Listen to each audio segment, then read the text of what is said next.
Speak Sex. I am Eurydice. I am your host. I am Greek artist and writer. I was born on the island of Lesbos, where the lesbians come from, which is one of the reasons I'm doing this podcast, because of the power of words to kind of like affect our relationship with our sexuality. I'm also doing it as my response to the Me Too movement, which kind of like rewrote all the definitions that we had inherited and weren't looking at closely enough, right? So for me, it's a labor of love, but also a labor of enlightenment, of new understanding of our relationship to our place in the patriarchy and our place within the gender spectrum, and how we relate with each other, both publicly and privately. So with that in mind, today's guests fit beautifully into our theme. Iyanna and Indigo, thank you. Iyanna is a dancer, model, news, and all-around creative. And Indigo I just met. He looks awesome. He's the muse also. That he looks. I don't have to ask. But we'll find more about them in the next hour. So thank you for coming. Thank you for joining us. Appreciate that. Yeah. Okay, so whoever wants to speak first, I would like to hear about your journey. How you became the beautiful, extraordinary looking beings you are right now, and then how you met, right? What brought you in this unique union. You want to go first, Iyanna? Sure. How I developed to be who I am, basically? Yes. In connection to sex, or just in general? Well, first, just in general, did you come from a traditional household? You do not look traditional. You look, 1,000 times better than anyone traditional. But there is definitely a journey of discovery, right? Yeah, I would say that a lot of who I am came from the way that I was raised. Even though my mom might have a semi-traditional way of thinking of things, she was definitely very. Actually, my mom was anti-traditional, pretty much. I was raised by a single mother, which is also non-traditional, even though it might be considered normal because of the frequency, I guess how frequently a lot of people's lives are when they are raised by a single parent, and that single parent being a mother is still not traditional. So no, it's not traditional. I would say that with my mother raising me as a single mother and her being the way that she is, like my mom was very adamant about not having us do things that girls are supposed to do.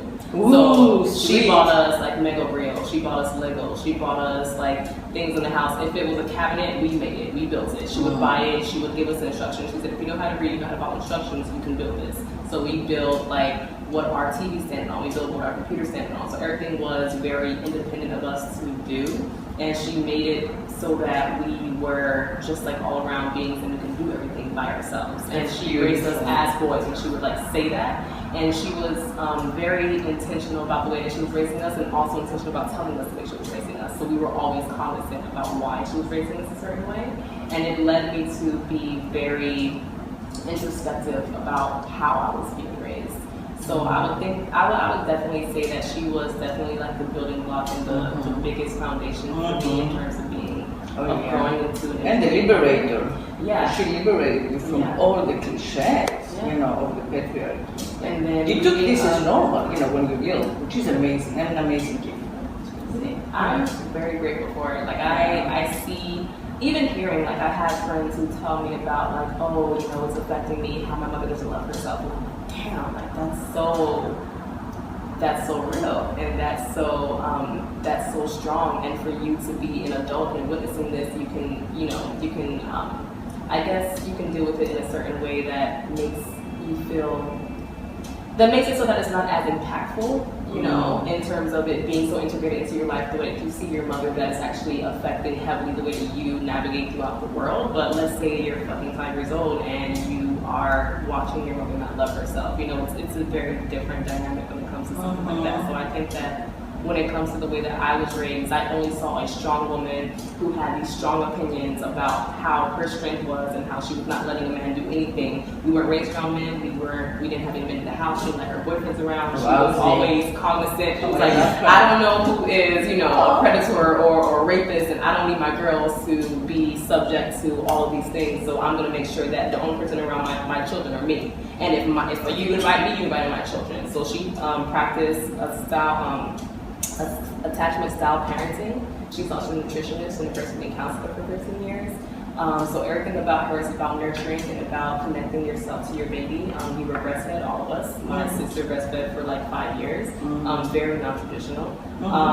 So everything about her made me, in the way that she raised us, made me a non-traditional woman. And then I continued to go into college. Where was this? I'm sorry. Where was this? I grew up in Miami, Florida. Okay, sweet. Yeah. So this is home. I live literally about like 3 minutes from where I grew up the longest. I moved like every single year in Miami for like 10 years. So I moved a lot, which is why people say, where are you from? I'm like, Miami. Where Miami? All around Miami. All around Miami. Yeah, all around. Like I went to school in Little Havana. I went to school in Miami Gardens. I lived in Upper Tao. I lived in Little Haiti. I used to go chill with people in Liberty City. Like I lived all around Miami. So I think the city has definitely developed me as well. But a lot of people don't really see me as being a Miami native because I'm so alternative and so different, but definitely foundation for me here. My mom, she was really good at finding things in the city to help me develop as a young child as well. You know, like I went to free sports camps, I went to technology camps, I went to theater camps, I went to the library all the time. I just did everything. We didn't have a lot of money. We did everything that was for free for us. Rainforests and I picked coffee beans and I bird watched, and it was just like college definitely developed me into just being more connected to the earth and being more understanding. Especially because you grew up in an urban place, so that was great. Yeah. So you graduated with a degree in? I got a Bachelor's of the Arts in Philosophy and a minor in Law, Public Policy, and Human Rights with a focus on African Americans and women. That's like a long title. Oh no, I know the title. So that was what it was in. Yeah, my daughter is studying that same thing right now as part of college. Yeah. Okay, so and then you came back home? And then I moved to South Korea for a year. Wow. And I taught English there. And I think that definitely like propelled me forward in terms of like my, I want to call it spiritual enlightenment.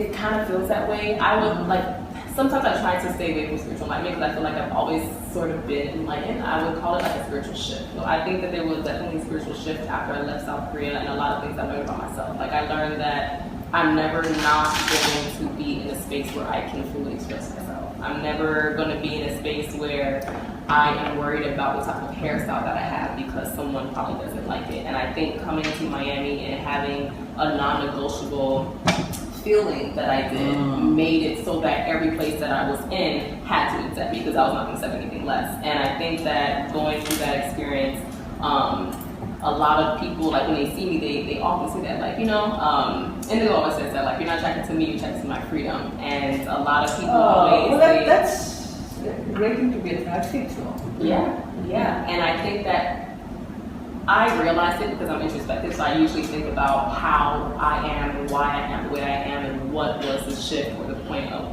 me moving into the way that I am. But I would definitely say I was always a very expressive, free-flowing person. My friends in college saw that before I even studied abroad, so it wasn't like it wasn't there. But there was something that shifted where I realized that it was A, who I really definitely was, and B, nothing else on this earth was going to make me not do all these things. And I think South Korea definitely made that a point. Right. It's such a limited, depressing social environment. Yeah. But and the world is, you just forget it, you know, because people go there on vacation and they're like, oh, it's so lovely, I love it. People are so warm. This is great. Dude, I grew up there. Yes, you know, they're very accepting of foreigners who come and go, but the moment you like belong, the shit that they say about you non-stop, like the judgment, It's not pretty. Yeah, the only connection I had before Korea was my best friend, who is her family's from South Korea, and she would tell me that all the time. She was like, "Oh my God, the Ajumas, which like the old women, like the Ajumas talk so much shit. Like you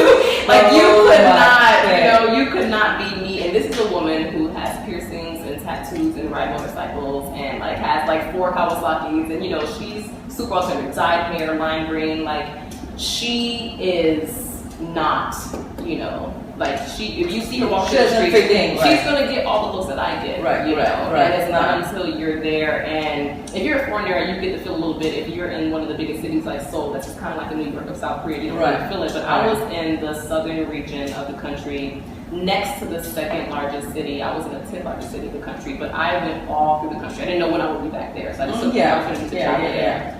I was in the green tea fields in western South Korea, and it's like you realize that people have never literally seen someone like you before in their life. Like you were the first one in their life they've ever seen like you, and their television doesn't reflect even mainstream media, which would probably give someone a little bit more exposure, but like you're the only one. And that reaction, and she would have that same experience, and she would tell me about it, and how her family would react to her, how her grandmother would react to her, how she was just so not part of, the family. And as alternative as I am, like my family, my immediate family at least, has always accepted me, so I still don't even know what it feels like. But putting my experience in that space, or experiencing myself in that space, has led me to definitely grow a lot coming back to Miami. After South Korea, I traveled, visit all my friends and family that I missed for the year. I'm like, look, South Korea drained me. I need to see all you beautiful faces. I went from New York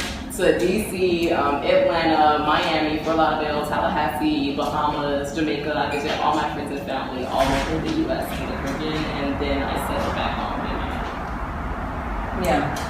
No, I hear you, and the other thing I have to say about America is that not only they don't really understand the whole world, because when you leave your country, and like, I think that I'm going to say 90% of us immigrants who come here for freedom. I mean, people came also for like financial opportunity, but I think that's a second. Even when you think you come to make money, quickly you figure out that you're staying because of the freedom, the individual freedom. It may be like a fucked up system, like not an actual democracy, etc. But compared to the old world, it's so freeing because there's such a mix of us, right? So we're allowed all this diversity, much more than like we know. But then we go back where it came from, where everyone is alike. And there is just such an antipathy for any difference, it's so tribal.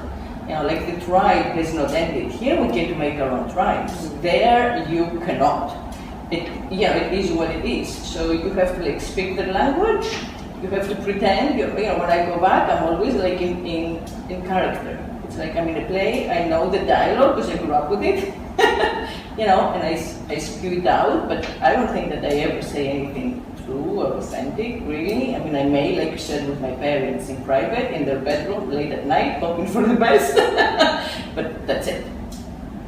That's the extent of it. So it's, it's important for America to start to understand that, both to appreciate what we have, and also to understand how difficult it is to export what we have to other countries, So like when you have whatever, the Bush administration saying we're going to bring democracy, it's like, you don't know anything about those people. You have no idea.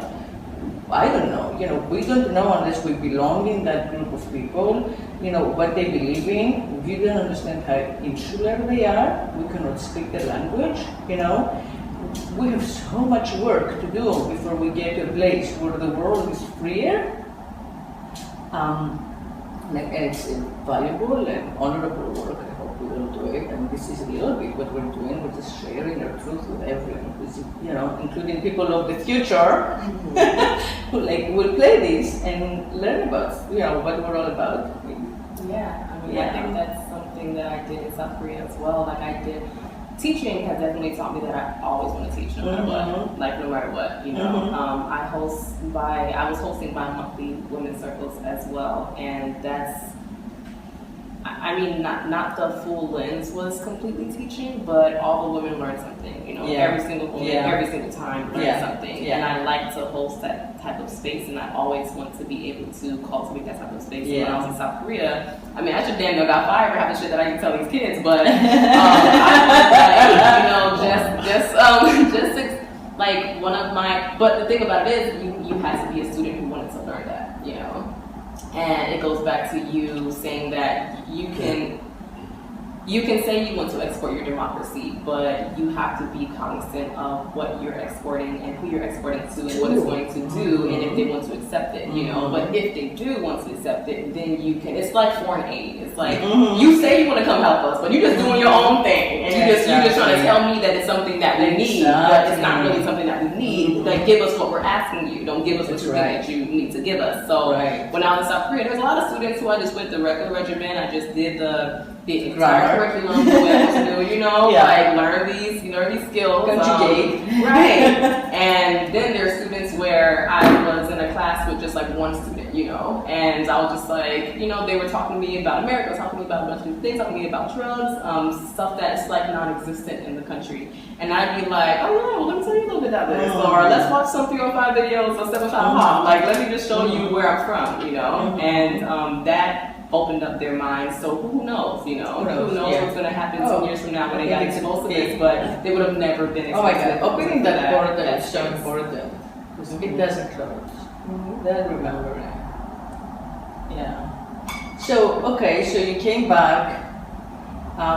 Were you looking toward YouTube meeting? Yeah, came back to Miami. I was here going on my 3rd year back. My first year was 2016. I started working in Linwood, living with some family friends that I was really close to when I grew up here, and then 6 months later I moved into my own apartment.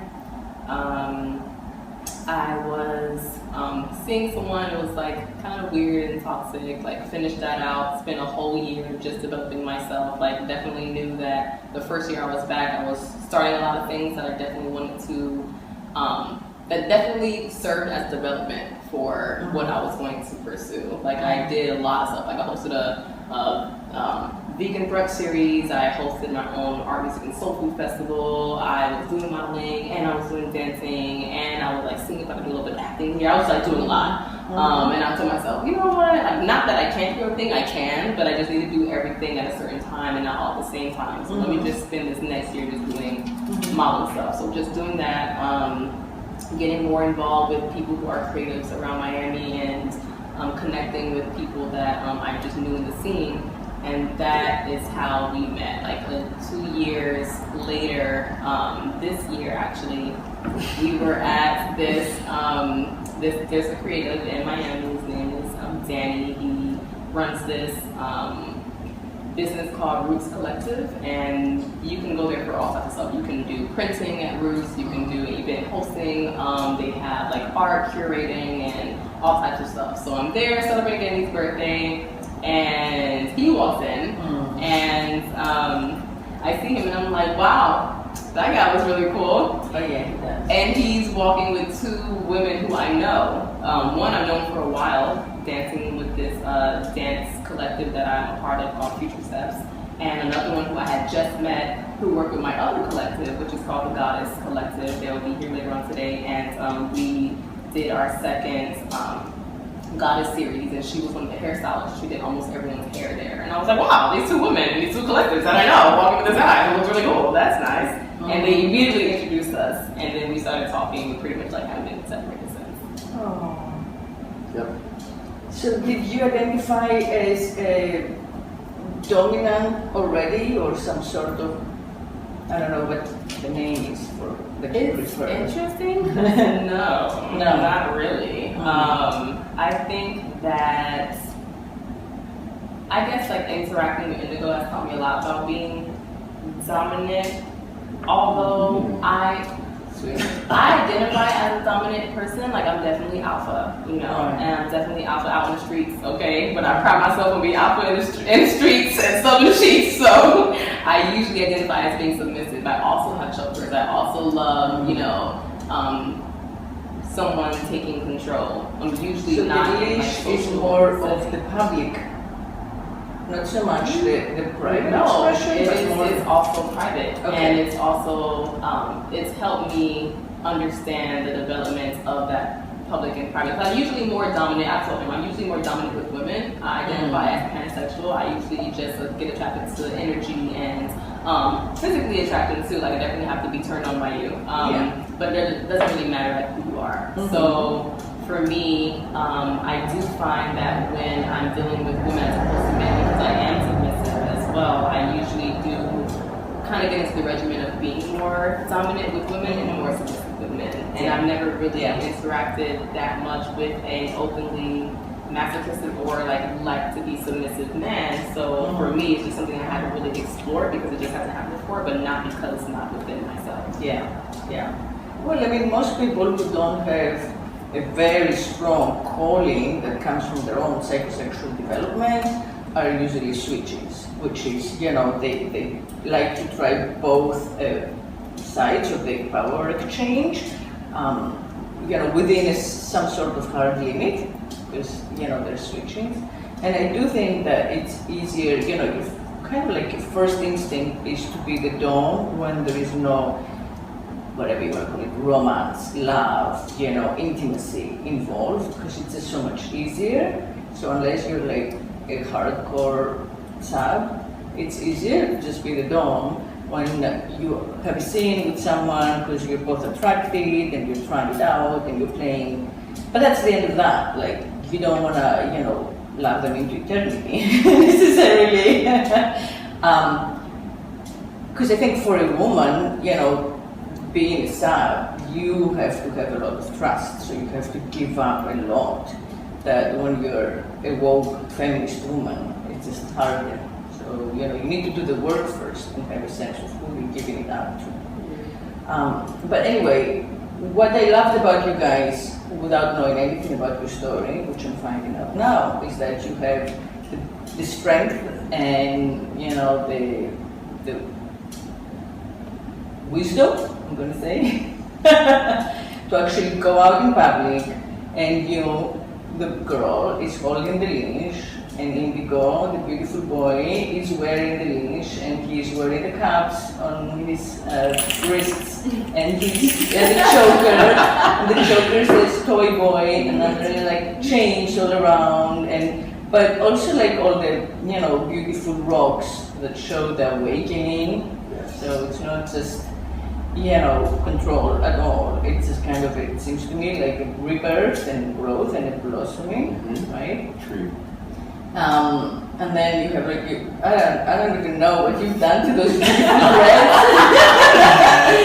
threads. Like seashells and feathers and beads and colors, all pink and then a lot of piercings. So I would love to hear both about the story of how you've remade yourself into the man you're now, and also like how you identify in this relationship between the two of you, how you each identify.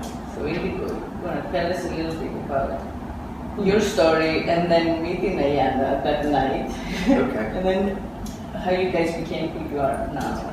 Alright, so basically, I'm raised by all women, all girls. I'm actually the middle child.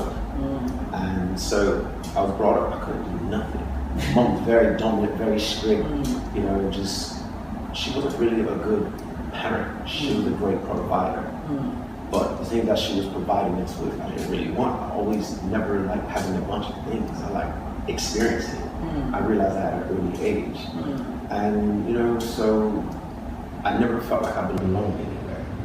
As far as I never had any real friends, all I had was really myself. I didn't feel connected to none of my siblings. Even though I love them, I appreciate them, but I still don't feel like that's only some type of spiritual contract to be as far as my family, but I never really felt like that's who I belonged to.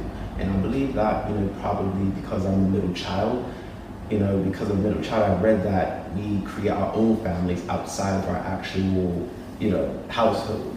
So, but anyways, I've always been like abnormal. I've always been like an outcast. I've always been like not of the status quo norm.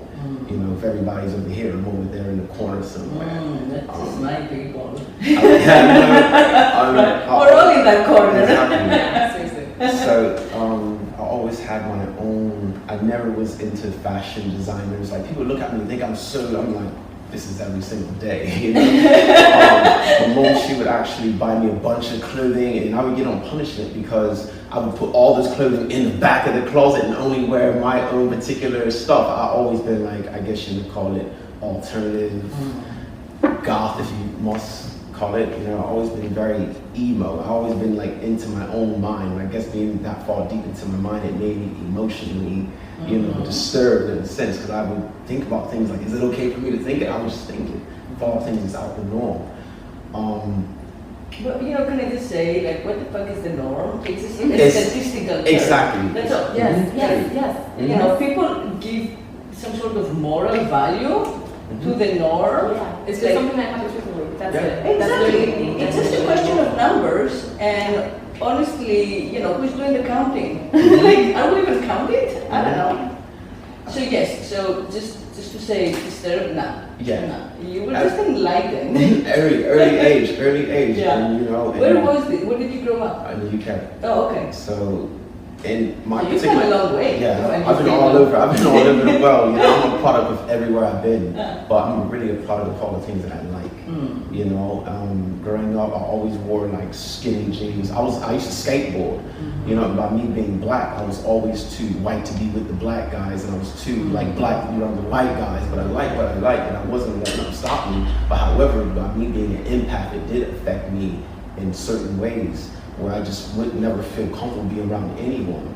So, you know, I used to just say, F it, you know, whenever I have the opportunity to like, I found out that I was also into pain. I was into emotional pain, I was into physical pain, you know, just all around pain. And I remember early age getting piercings. That's where it started, with the piercings and just wanting to feel like something that hurts. I just became a product of pain for the most part. And any levels of pain, I've experienced it. From loss to physical to emotional to relationship wise, I felt it, and a part of me really enjoyed it. And you know, I've gone through hell and back to hell again, and it is what it is. You know, I appreciate all that I've been through, because it got me to where I'm at now, which what you're looking at. I remember at an early age, I was walking. I had no friends. I remember I seen this lady. She was talking to a plant. I was like 10 years old. This lady was talking to a plant, and I was just staring at her. She looked at me and was like, "You wanna come help me?" And I went and helped her and start gardening. Little I know, she was a freaking witch. And she automatically told me, she said, "You're an indigo." Yeah, she just immediately, I did not know what an indigo. Exactly, basically. And she was like, "You're not like everybody else." She was like, you know, and I just kept coming around. She kept teaching me this and that. Always having me water plants, kept having me water, doing certain things that I've already done, but she just testing my patience and seeing if I'm ready to go to another level.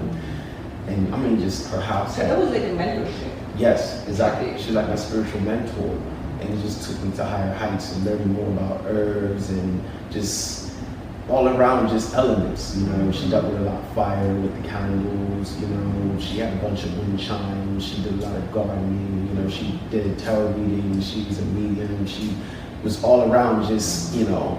But not even because of her. I've always saw auras. I've always could feel, you know, maybe a little bit too much. I've always like no, it's not too much. It's just, you know, the thing is, again, I'm translating. I just like to translate some things for our listeners, and I think that what we're seeing is what you know, one would call feeling too much. It's just that the language is limiting, because the language that we speak is like basically a compromise for the lowest common denominator. So like we first came up with language to like trade. You know, make money, I have this much, how much do you have, right? So very basic stuff.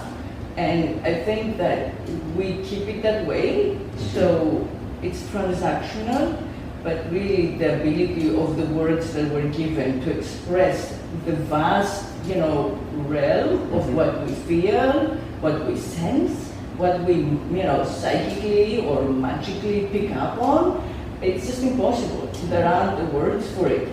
But I think that a lot of us feel that more than we know because there are no words, so people are just keeping silence, or maybe they silence what they feel because they don't know how to share it. But it's legit and it's part of being human. And so trying to talk about it, as hard as it is, I think is important and heroic. The same way that like this witch in England, she gave you such a gift, and as we were saying, the portal, right? And she did it for free, out of like a calling, which is again, so beautiful, especially in today's world where we think like we should be getting paid for just like existing. So it's amazing that you just share what you know for the love of it. So go ahead, yeah. So So you were feeling too much. I was feeling a lot. A lot. And then I realized I didn't know if it was coming from me, if it was coming from some outside source. I didn't know if it was coming from some type of planetary, it was going on in the cosmos. I really didn't know where a lot of this energy that I was feeling was coming from. Sometimes it overwhelmed me and I'm just like, I can't be around nobody. I'd be like ducked off, being a hermit for periods of time, and and I was cutting off people, not cutting off, I was disconnecting myself from just any outside sources. I really want to see where the square root is coming from. And long story short, I realized that as I'm an empath, a lot of stuff that's affecting me has nothing to do with me at all.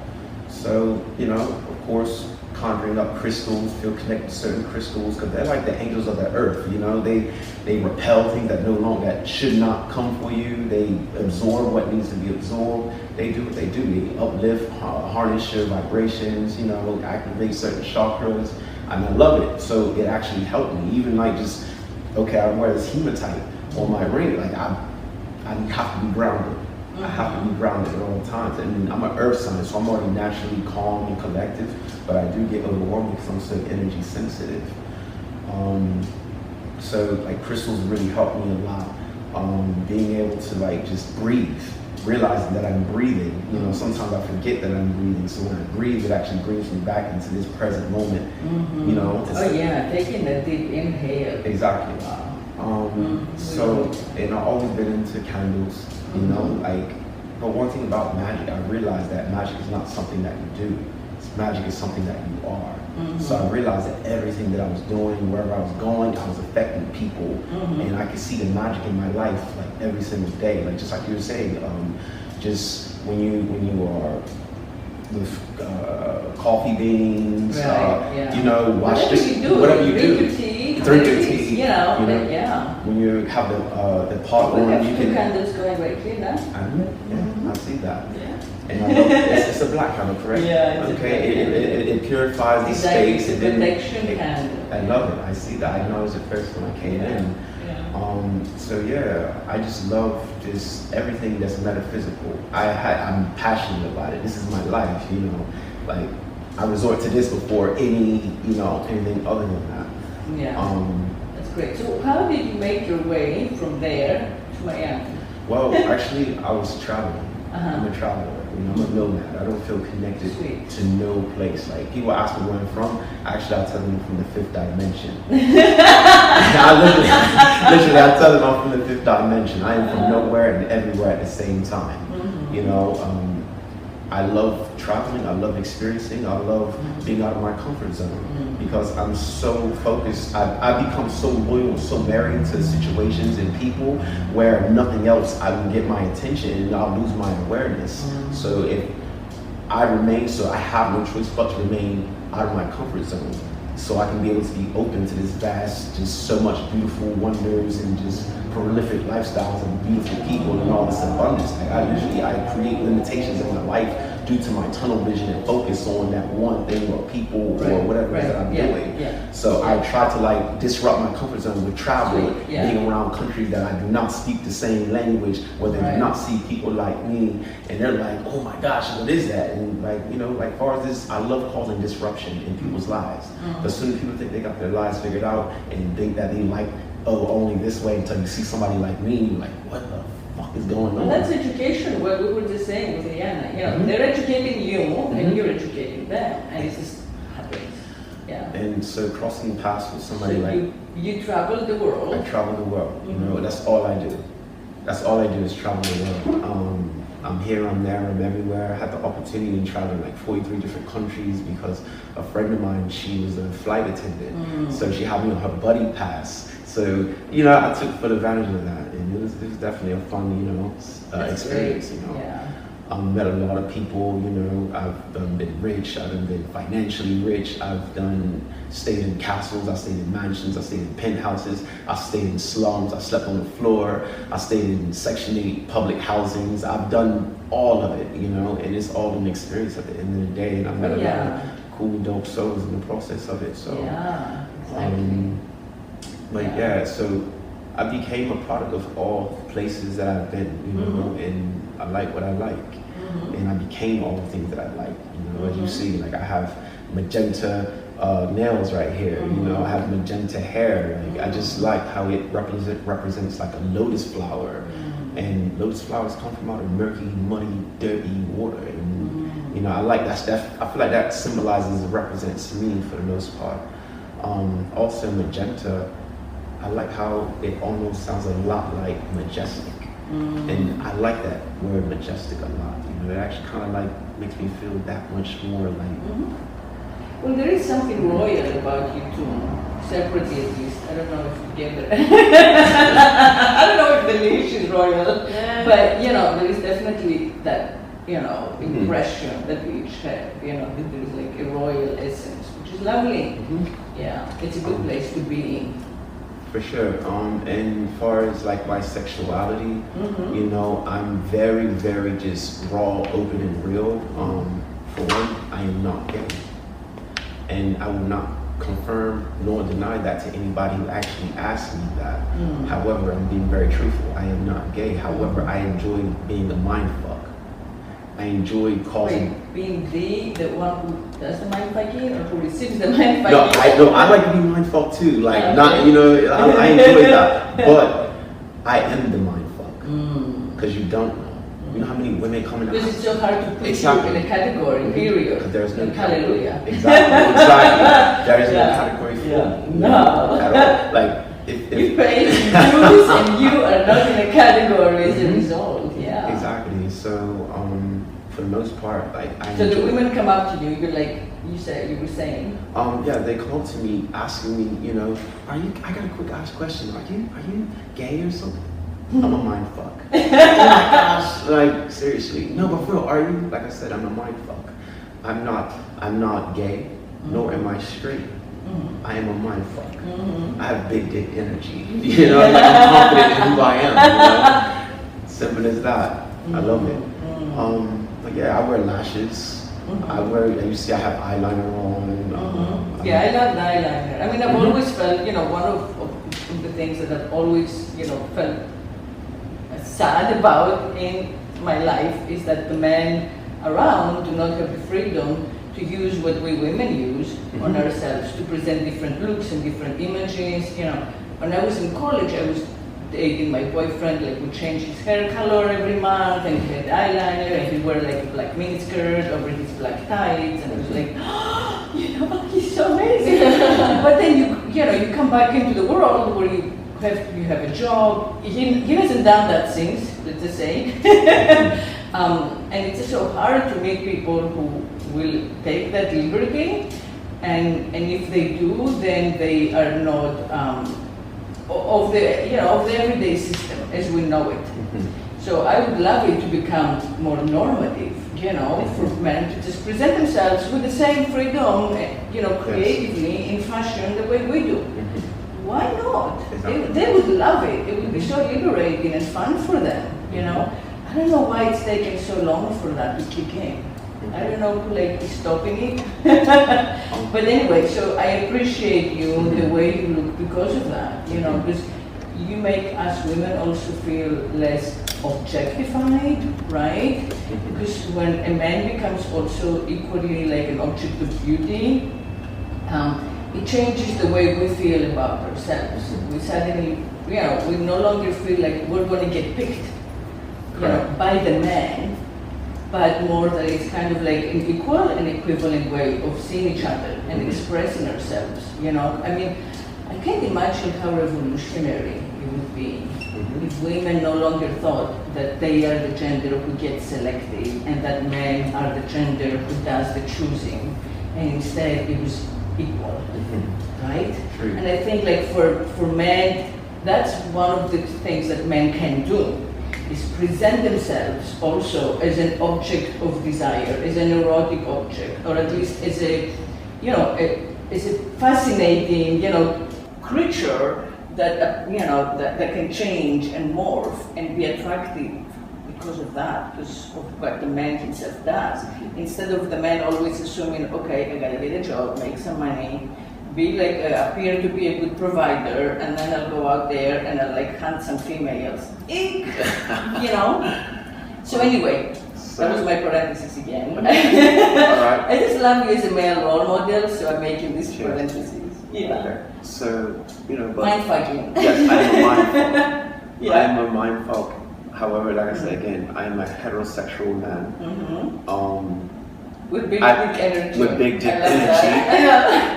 Big dick, not energy, energy. Okay, energy. Energy. Yeah. INNER, capital G. I realized that as a straight man, I have the power to make another straight man question his sexuality. By just being me. By just being me. I catch straight men look at me in ways that a woman would who's turned on. And I realized that I enjoy that. Of course.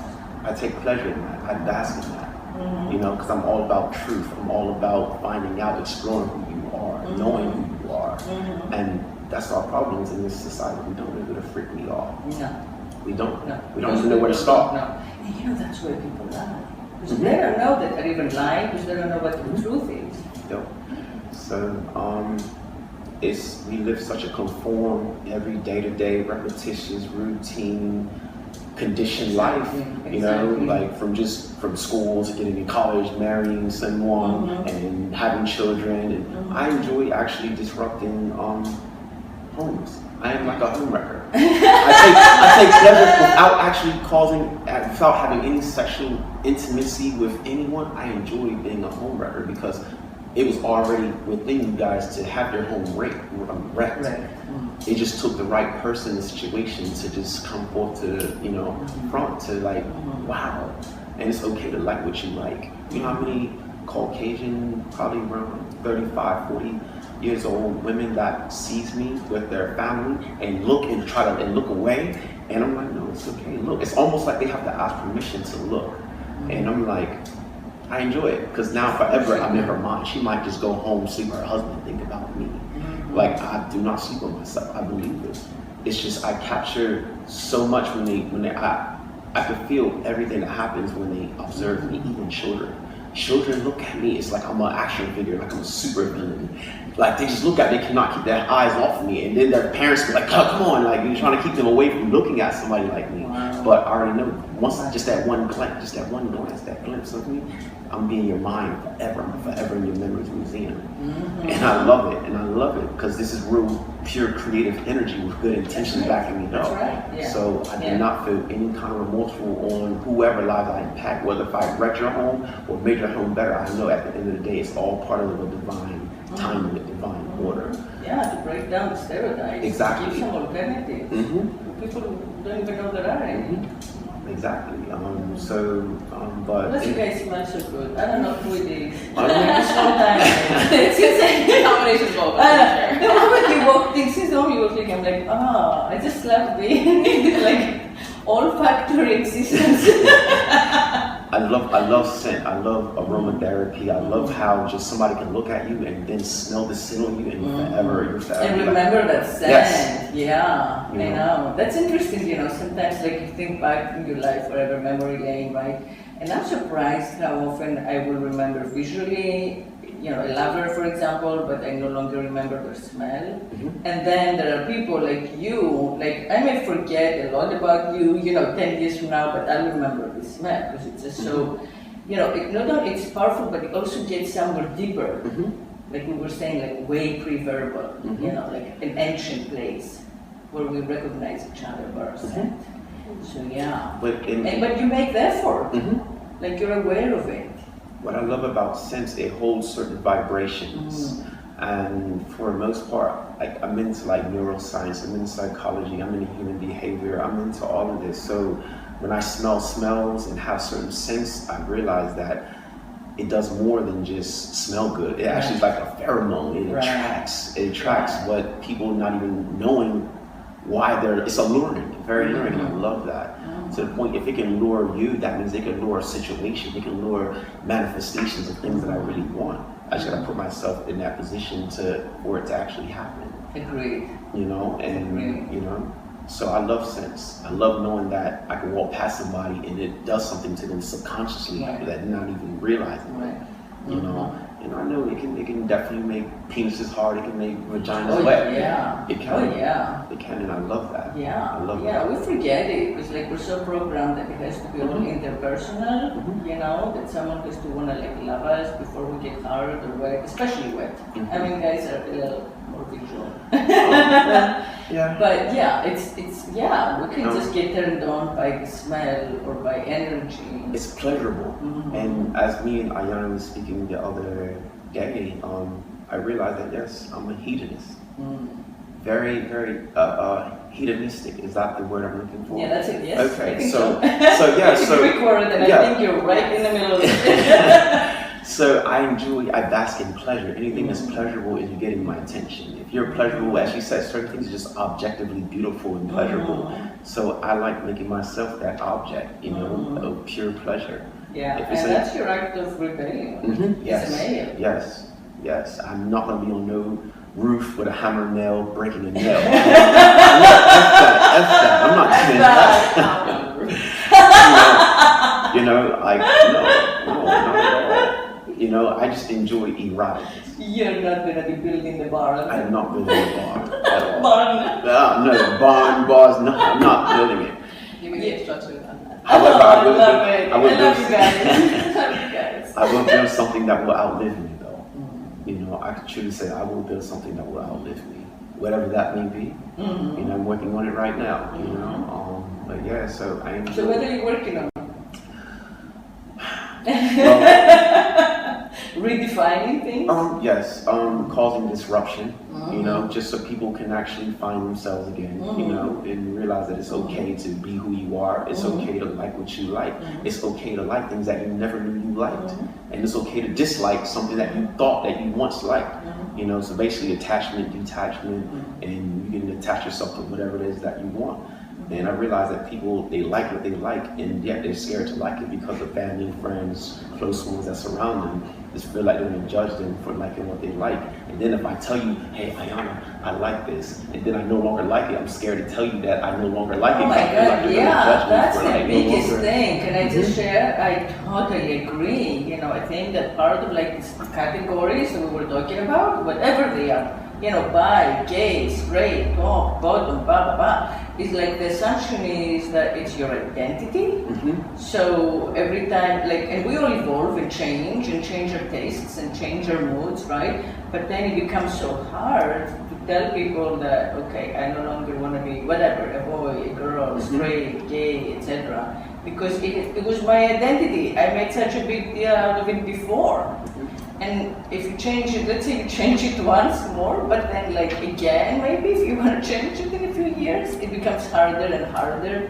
So a lot of people end up right back in the closet because they have such a hard time coming out. But if it wasn't an identity, if we were all fluid and free to be who we're moved to be, in a certain time, in a certain place, that would be again, revolutionary, which is what you're doing and saying, that it doesn't mean that you're a top always or a bottom always or whatever the configuration is, you're just fluid.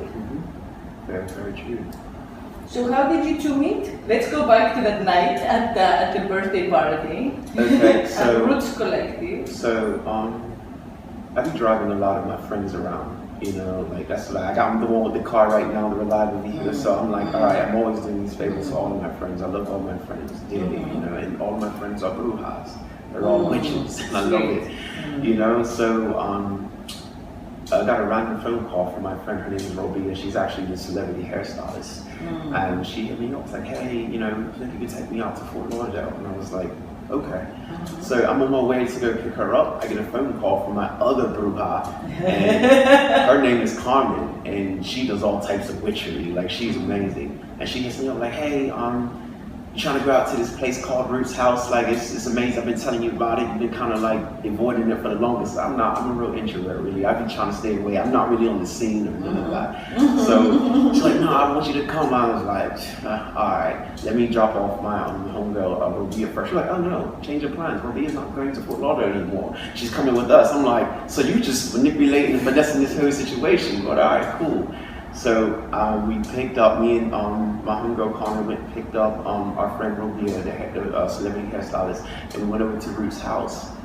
Now, mind you, I had no plans the morning. I was gonna just drop them off, and they kind of like swindled me, like, no, they just bullied and busted me. No, you're coming. I was like, ugh, all right. I just looked so just normal, and even my normal was like, my normal is like, Eyeliner on and lashes. I look so normal. I'm like, people are gonna laugh at me, point fingers like, ha ha ha ha. People are gonna, you don't have eyeliner on, ha ha. You know. So, I love you. yeah, I love you too, my love. It's all mutual. So I'm walking, and I see her. She has freaking a shaved head. She's wearing like this vintage, not vintage, like this amazing dress on. And she's wearing a choker with spikes in it with a hook. I was a hook harness. I was like, Jesus fucking Christ! Like, that's amazing. This is freaking amazing. But I wasn't even talk to her, but I acknowledged it. And just so happened, both of my friends Knew her. they knew her, and they didn't even know each other. That was their first time meeting each other, and they both knew all the mutual. They know all the same mutual people. That's how you know the energy. We're all interconnected. Right. Yeah. So anyway, so they was like, hey, I gotta introduce you to my friend. This is Iyanna. And then she just walked off. All of a sudden, my other friend, she's like, hey, this is Iyanna. Oh my gosh, you guys are already talking. And I literally, me and her was talking for like hours. I didn't even talk to nobody else. And me and her were just talking and talking and talking. And when I first saw her, I was like, yo, your face looks familiar.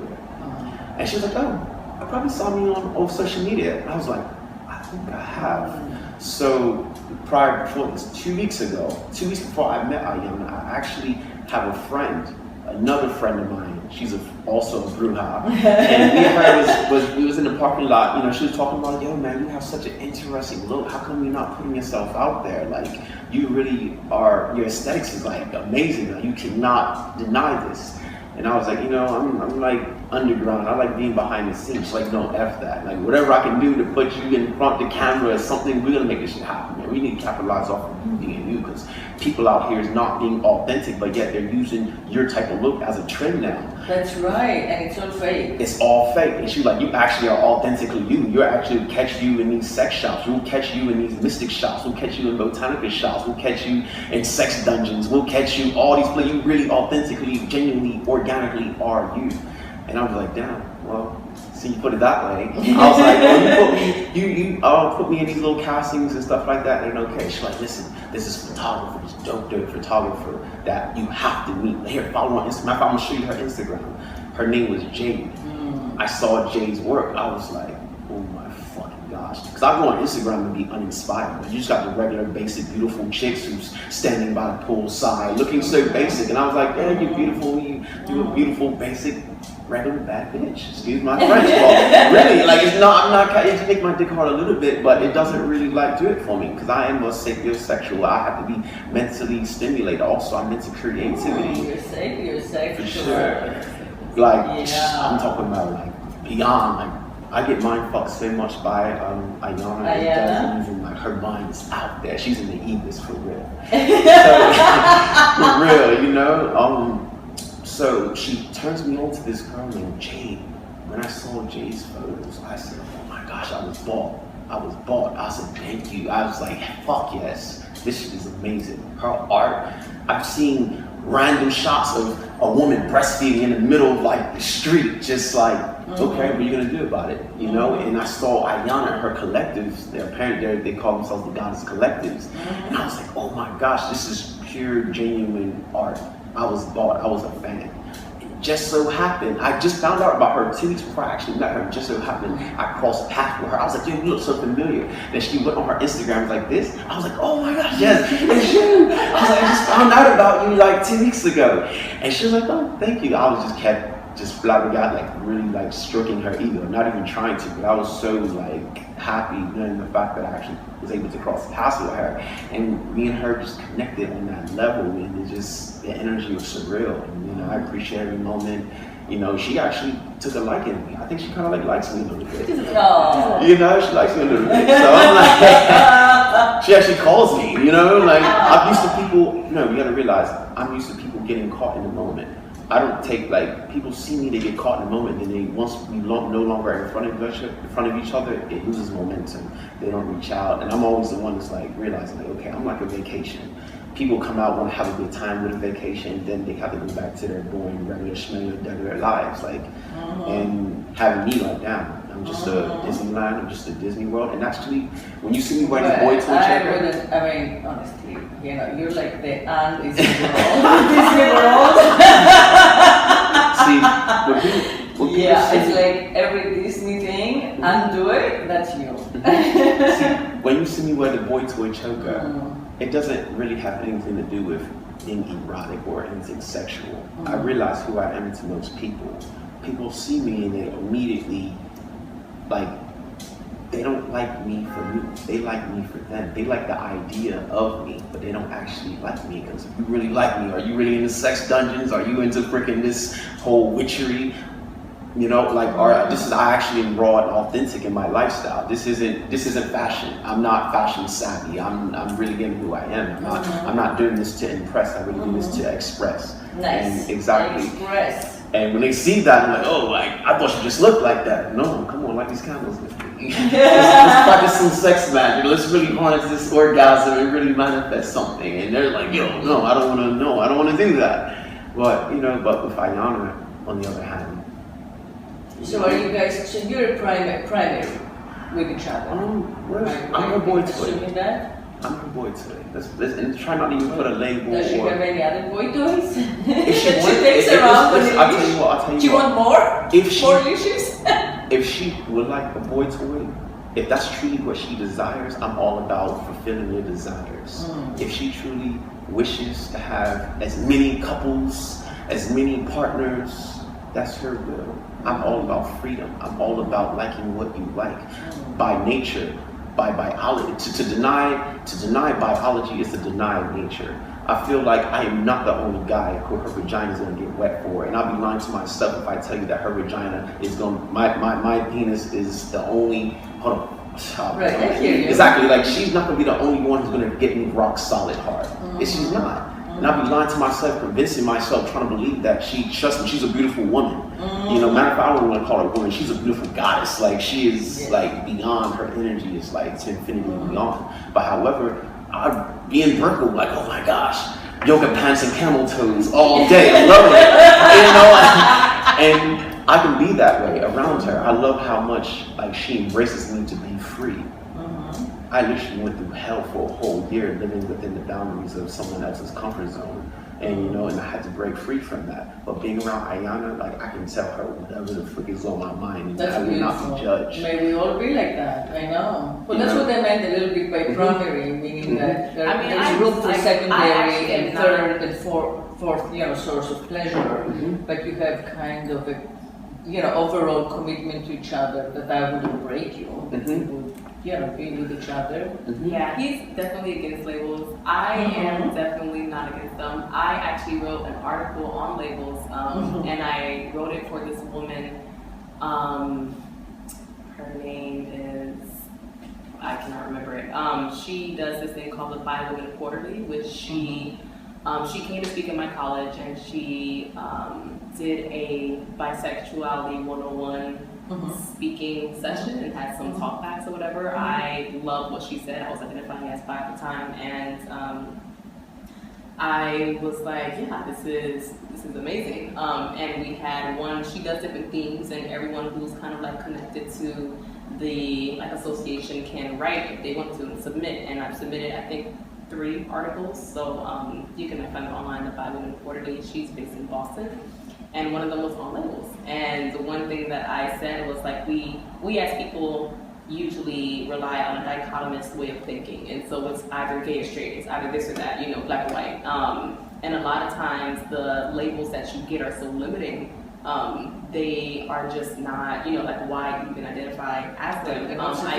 Right. I come to realize that I'm not against labels. I'm all for labels that express who I am. You know, I'm not against being identified as pansexual. Pansexual is so vast that that is a complete description. You know, like that's not limiting.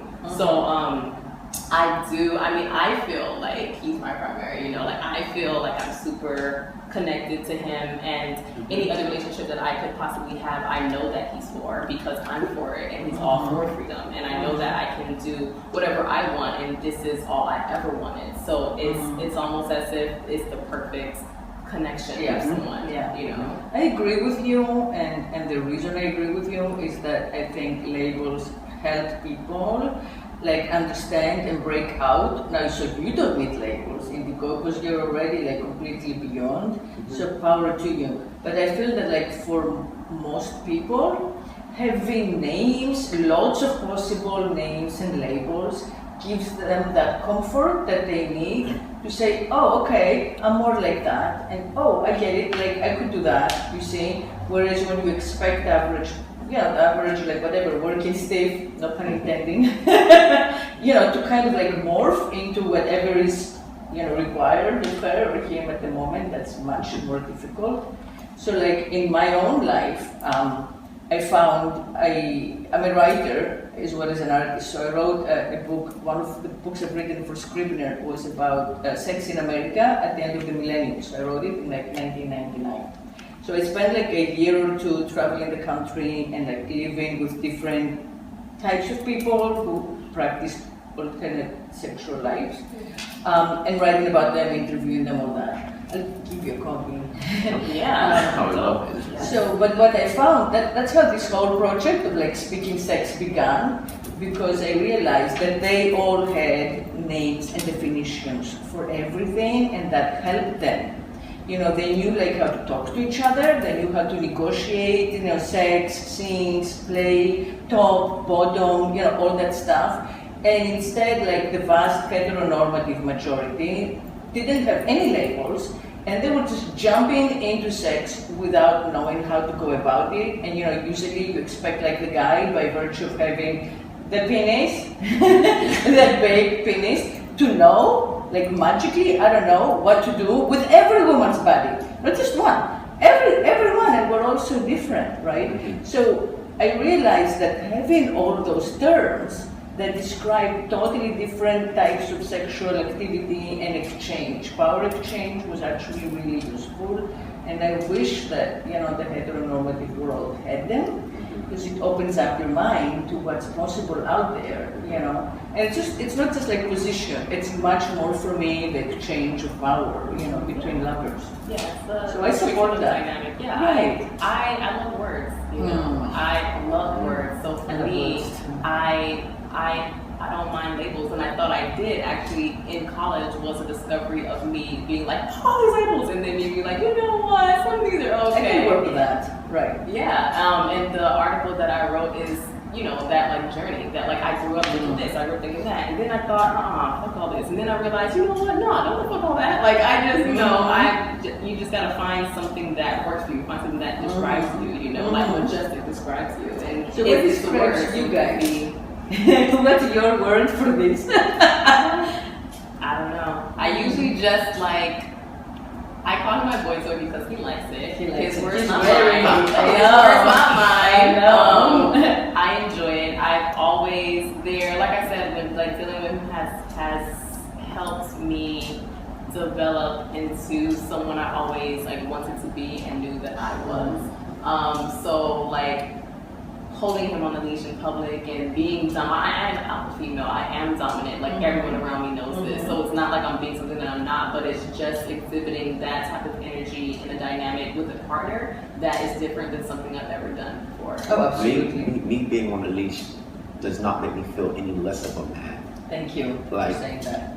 Any less of a man. I enjoy it. I appreciate it. I enjoy causing disruption. I enjoy freaking just mind fucking people with it because I look maybe feminine, but I'm very androgynous. Oh yeah, you're not very androgynous. Yeah, I'm just gonna say he doesn't look feminine. It's very don't know. It's confusion. I enjoy the confusion. Well, because it's like a new type of masculinity, but you're not even remotely feminine. Yeah.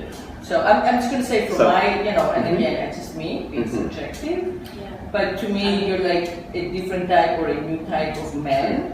But there is definitely a lot of masculinity that they become. Yeah, even with like different things that you do that might be considered feminine, with the makeup and the fingernail polish. When I describe him to people, I say that I mention his masculine attributes. I mention his masculine mannerisms because to me, that's what turns me on.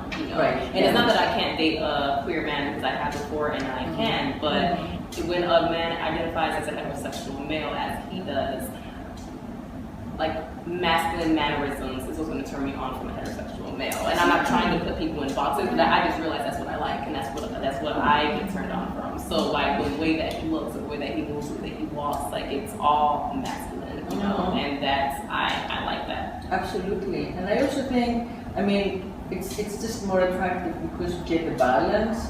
Like it would be much more, again, stereotypical if he was a really fanboy, who was like had like the hair and the makeup and whatever.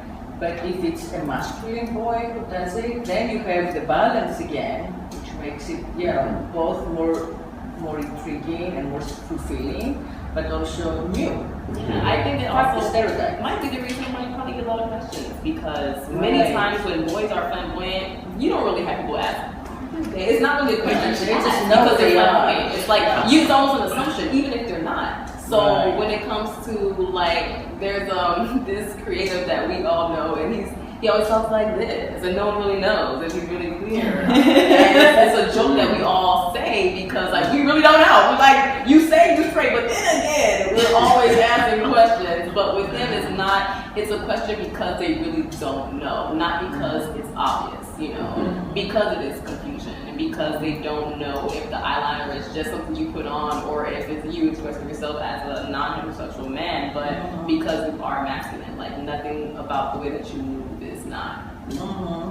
Yeah, and the other thing is that, nowadays, post-gay, post-queerly, gay, all of that, we've all been told that, well, maybe there is a chromosome, maybe, being queer is like you're born this way, which actually is such a tiny percentage of, queerness, right?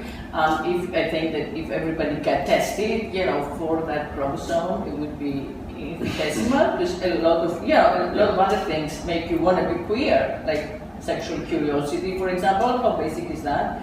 So it's nice to not have that as an excuse, Oh, well, maybe he was always fun since the day he was born, which is like so easy. No, it's who he likes to be. It's what he feels comfortable being, unlike anything.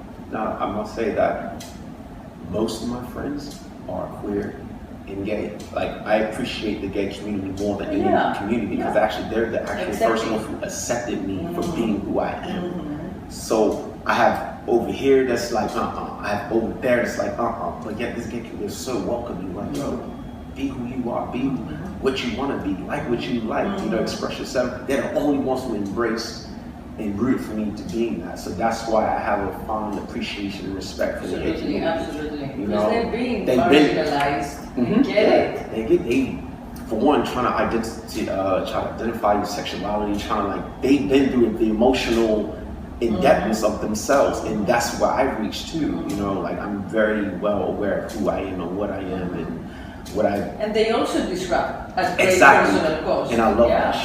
I love it. I love it. Hell yeah, I love it. I love it. So yeah, I'm I'm all for the gay community, just for the simple fact that they support, they appreciate me, they allow for me to be who I am and without zero judgments.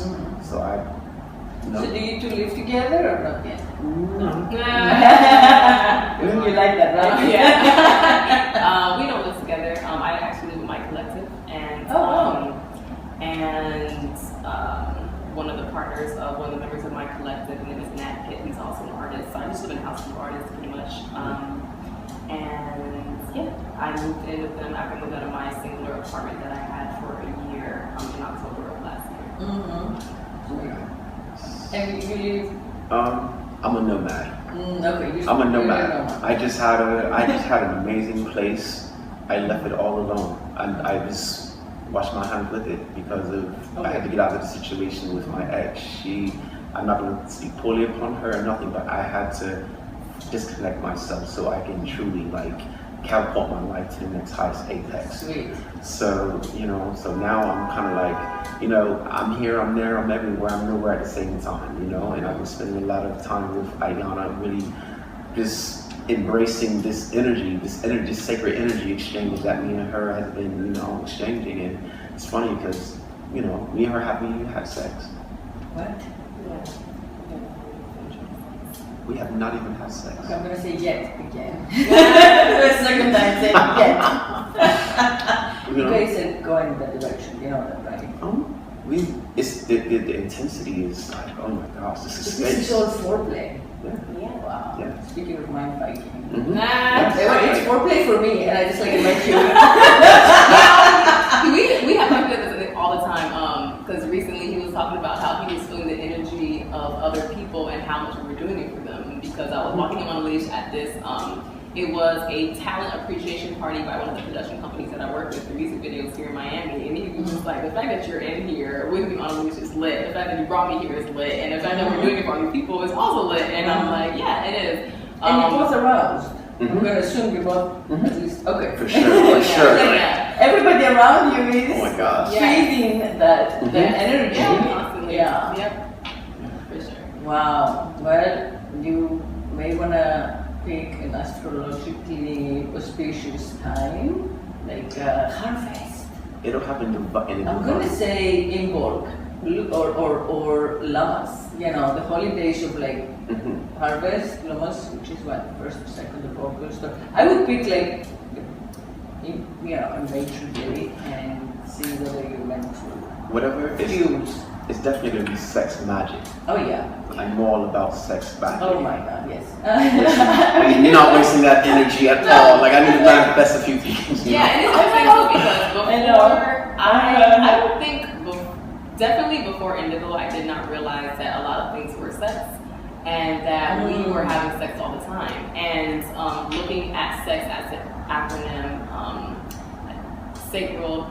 sacred energy exchange, it wasn't until I started to realize that I realized that we were having sex all the time, and it didn't have to be penetrative in order for it to be considered sex, and it also didn't have to be real in order to be holy sex. And at my women's circle, that's one of the questions that I ask, I bring this, I almost bring sex up almost all the time in the women's circle because it's something that women need to think about.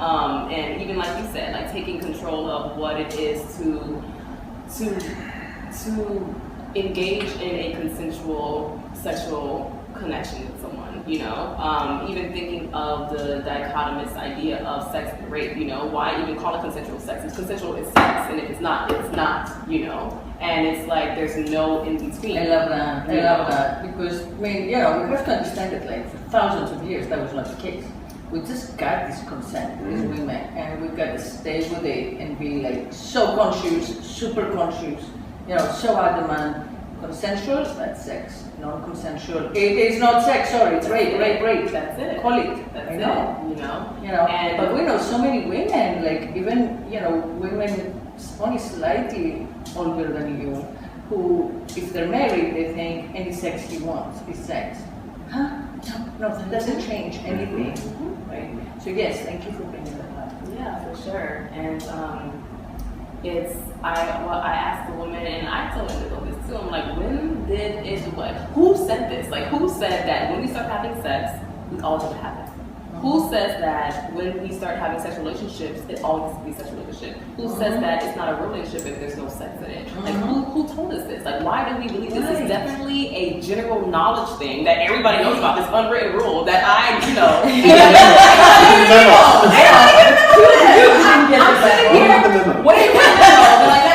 I never got this shit, you know? And I always tell the girls, like, yeah, right. And I'm like, think about it, because in my mind, I realized this when I started having sex, and then I went back and I had sex with some people, and then I was like, oh, that was wrong. I should have never had sex with them. And I didn't realize it until I did that. And I was just like, I ruined relationships that I should have never had sex with. And because I waited so long to have sex, I started having sex at 21. I had so many relationships that just garnered emotional foundation and intimacy that many men did not know about, you know. I didn't know how many lives I was changing and impacting by having the type of relationships that I had, because that's just a non-negotiable way that I was going to be. And it developed, maybe it just was the exception of me and the relationship that I had with them, but either way it was an exception, and either way it was something that was different from what they were used to. And I started to revert back to that, you know. I'm like I don't drink anymore, I don't smoke weed anymore, he doesn't either. But it's like I wanted to, like, I had a pure, amazing, like, enough stamina to dance 5 hours and not fucking take a break. Like, I would do things that I loved without doing anything, like, you know, clean fun. You know, I would always do that. And I'm like, why when you get grown, you don't have clean fun anymore? Like, why does it mean that you're not an adult if you don't have clean fun? I don't understand that. Because, you know, when you use the substances, which is fine, I mean, we've all done it, but, like, then you forget how to do it sober. You just have to, like, relearn, right? And in the beginning, it's hard. You just don't know how to let go and get out of yourself without medicating. You know, you're kind of like stuck in the narrow bounds of yourself, like your social self, you know, as people think of you, but not necessarily as you think of you. So usually, you know, we like self-medicate to get out of that shit, but actually once you practice, and you have sober sex, and you have sober exchange of any kind, it's like amazingly better. Yeah, even my... but it takes time. Yeah, well, I know multiple women, they're like, oh, I've never had sex not sober. I'm like, really? And I only stopped recently drinking, I only stopped recently smoking. I have never had sex, like, beyond BB. I've only had sex sober. Only. Even when I was drinking and smoking and doing whatever the fuck, I've only had sober sex. That's why. And I'm like, it's crazy that that's the only, you know what I'm saying? Like, you don't even have a clear body when you're having sex. Like, that's crazy. To exchange that type of thing. Yeah, you're not picking up on your body. And that's how, like, 90% of date rape happens. You know, you're drunk, you're high, both are. They're not quite clear what's going on, what the boundaries are, and then you wake up, sober up, and you're like, oh no, I didn't consent to that. No, I didn't. But in the moment, so if you want to really be in charge of your boundaries and your womanhood, you know, try to stay sober. And I feel that also, like, practicing, like you seem to be doing, however consciously, you know, practicing a period of being asexual is a great way to come into your new sexuality, you know, to become, like, evolved as a sexual being. It's good to take the time off. It allows you, like, that perspective to look at yourself and, you know, redefine, like, what you did, what your choices were, how much of it was you and how much of it was, like, copycatting whatever happens in the culture or on TV or wherever, right, your friends.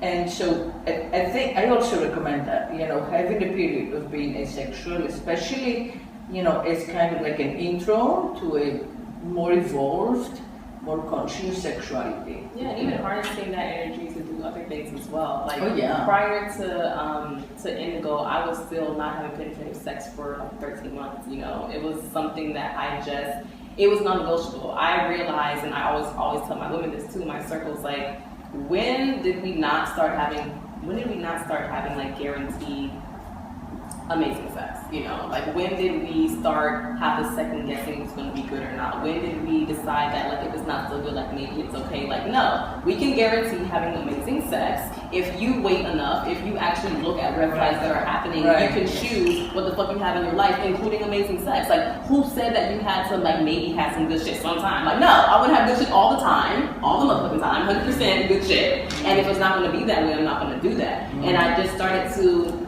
have that so inherent within myself that I didn't even like talk. I couldn't even text you if there was no like major intent behind it. Let alone talk to you on the phone. Let alone go on a date with you. Like, I remember I used to give people like a lot of time. You know, I used to give people so much of my time. And one thing people's always like, I've heard it too. Like, people would say the only thing you don't get back is time. The most thing that's valuable that you have is time. Like, not even actual time, because it's something that you can't get. You can get money back. You can't get time back. So it's something that I was always conscious of, but I still didn't understand it. Like, you can think about something and still not really understand it. Or maybe you can understand something but still not feel it. And it wasn't right. So it wasn't something that I was practicing. And then it was something that just became inherent. I'm like, well, I'm not going on a date with you. Like, no, I ain't want a free meal. Like, I'll go home and cook my damn self, you know? And I'm like, a lot of people do that still. A lot of people do, you know, I still got homegirls, so it's like, well, you know, I still want this free meal and whatever. You know, power to you, I was doing that shit too. But I realized that, like,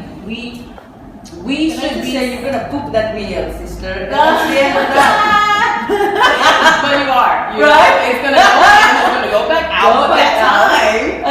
And you can just keep it out. It's right. You know, it's done. And it's like, I have people who are still trying to get my time, and because I'm so conscious of my time now, I don't even, you know. And it's like, it had to be a special connection that Indigo and I have in order for this whole thing to blossom, and it couldn't just be anybody, you know. And it isn't just anybody, and it's super. Confirm that. It's telling, because I did not, you know, I could not, I refused. I'm like, I refuse to look at you, I refuse to talk to you, I refuse to give you my time, I refuse to give you my number, I'll give you my Instagram maybe, I refuse to follow you back if you ain't got shit on your timeline. Like, I refuse to do all the shit. I'm not trying to give you any of this energy and this time that you do not deserve, that I have come to realize that it's the only thing I do deserve, and who said the fuck that I can't? Right. Like, Absolutely. I'll tell you who, because women were trained to do the relationship thing.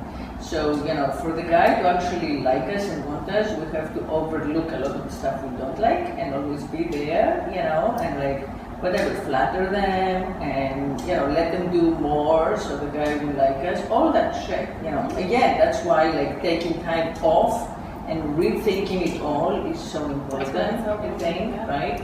And for you, I mean, having each other, like, you have the best of both worlds because you have an emotional support system, you know, so you're fulfilled emotionally, however you may call it in your words. Yeah. You know, but being with him makes you feel accepted.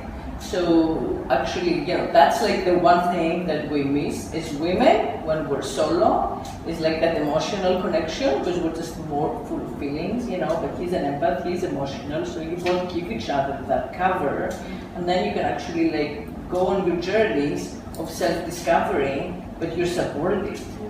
So that's beautiful. And also like effort. I always tell women all the time, like you just said, like women are so used to doing so much more, overlooking just like the lack of fucking effort. And I'm like, I even told him, I'm like, I don't know if you realize, but if you did not put forth a lot of effort to see me all the time, we wouldn't see each other. I work too much. I work all the time, you know? Like, and that's what my priorities are, and to get to where I need to be. And like, he helped me get to work. And you know, he helps me when I get up for work. And he's just like, he's making himself available for me and showing me effort in order for me to feel like it's okay to show him effort, because it's that he deserves it, you know? And it's not something that I'm going to give, or I'm going to be upset about, or I'm going to be self-conscious about, or like, should I give him this compliment because maybe it's going to boost his ego, or, you know what I'm saying? I always tell him, like, I feel like you relax your fucking ego. If anything, you don't even have one. Like, I don't, you know, and it's like what man do you know without one? You know what I mean? It's like, it's there's a lot of things that has been exhibited in his personhood that I love, and I know that I love, and I know that I love it because I spent so much time not having anything at all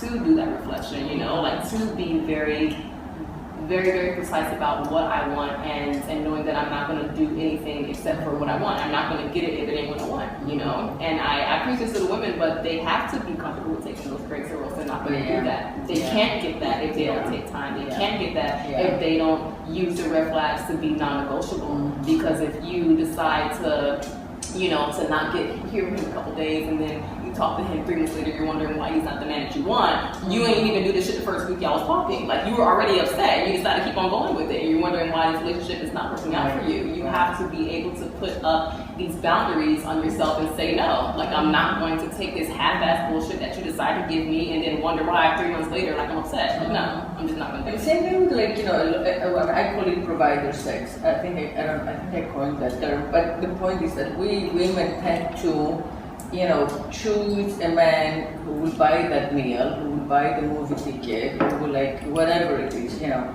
So I think that that's something else besides taking time off penetrative sex. It's also like taking time off provider sex, or, you know, like provider desirability, you know. Or just material. All that shit. That's like, honestly, if you look at it objectively in your life, you realize that we're talking about pennies. That's like 90% of the time you could have taken care of all that expense yourself. You know, it's not like the billionaire came and offered you, you know, 5 residencies around the world and your own private plane. No, I mean, that's not our reality, most of us, right? So why are we doing that? You know, and I think that partly Indigo being a nomad, by definition, he's not into that. You know, he's like telling you, when he says I'm a nomad, he says, I'm not gonna buy property that, like, you can come under my roof, you know, I'm not gonna be the one who's gonna support you financially, that's not my game. I just wanna be, you know, free of those responsibilities. So you choose him, that's like already an act of like a revolutionary sexual behavior, right? Because you're like, oh, okay, I'll be the provider, you know, I'll go to work instead of like depending on someone else. And that turns me on, and then that turns him on. And it's just like an amazing, simple step that so many of us could do. But we have to like retrain our brain. Like, we literally have to go back into those neural pathways that were created, set up when we were children, and return them around, you know? See, with Iyanna, she's amazing. Like, she has so much going on for her. She's in music videos. She's all this modeling, all these invites here and there. She's been inviting me, but I'm seeing all this abundance, all this great blessings, and just flourishing is happening in her life. All this acknowledgement that she's getting. If I was to actually have sex with her, because my vibrations are not at her level, if I was to actually have penetrated sex with her, I guarantee you I'll be taking it from her. And all of a sudden, those opportunities that's opening up for her would be opening up for me, and she would decrease because she has a higher level of energy right now more than me. Because I just got out of a situation where only a few months ago, so I'm not at that place where, you know, where she's at. So I'll be getting a lot of the stuff that she's getting, I'll be taking from her. So I immediately realized, like, you know what, we definitely should not be having sex, because look, she's even going to Europe. She's going to be in Europe for like a few months. So what if I took that from her? What if she just said, I don't want to be going to Europe? I'll be the one that's going all around in Europe and all these other, you know, Scandinavian countries or whatever. You know, that's how. I'm telling you, I know it, and like, I'm really rooting for her because I'm a fan of her. So I'm like, listen, I really want to see you. I know when she's on, her being on, I'm on. And that's not saying I'm trying to ride her wave, because I don't ride waves. We all the way. It's like, however, I know exactly. I know she's not going to forget about me. She's not going to forget about nobody that actually, you know, that's for her and is in her corner. But I know for a fact, if I was to, me and her to have any type of sacred energy exchange, as far as like sexually, as far as like penetrative, I would be taking it from her, just because of I'm not at as high as she is right now. But she's been putting me in positions and places where I am seen, where I don't have $1 million, but she's putting me in $1 million situations, being around $1 million people that's presenting $1 million opportunities. So I can truly appreciate her for that. So then me and her is just enjoying this. I'm sure you're playing. Yeah. Lots of other stuff you can do besides penetrate. Oh, wow. Yes. Yeah, for exactly. Sure. For Thank sure. God, for toys of all kinds. I'm the biggest toy. I'm the You're boy the toy. Yeah, you're the boy toy. There are lots of toys that you can use with the boy toy. Thank you, Iyanna and Indigo, Brujo. And thank you, everyone, for listening. And thank you for trusting me as your sex whisperer. I am grateful to you for coming back every week and joining us as we attempt to speak sex as if it were a new language. We attempt speaking sex and smashing the patriarchy. I'll be back with you next week. And until then, speak sex. Ciao.